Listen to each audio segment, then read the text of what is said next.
Health officials in Pakistan say they are redoubling efforts to vaccinate every child against polio after 198 new cases were reported in the country last year, the largest number anywhere in the world.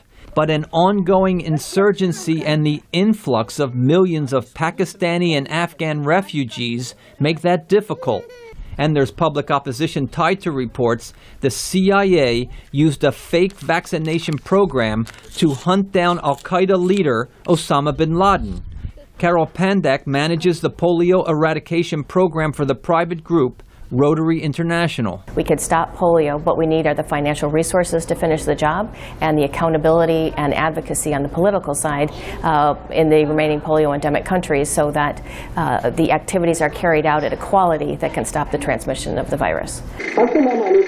In northern Nigeria, public health officials have worked hard to counter false rumors that the polio vaccine contains birth control drugs meant to suppress the country's Muslim population.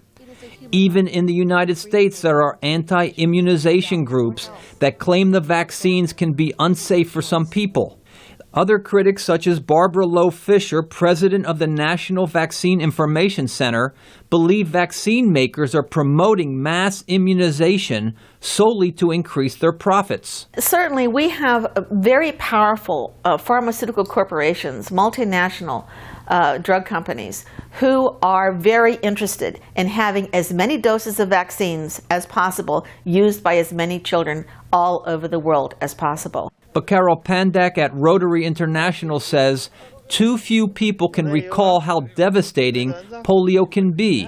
In one Nigerian village where leaders blocked immunizations, 9 children fell sick with polio, leaving them partially paralyzed, their limbs deformed. I think we're almost a victim of our own success in this situation because the parents don't see thousands and thousands of children that are paralyzed by polio. So you don't see the reality of what the polio virus can do to children.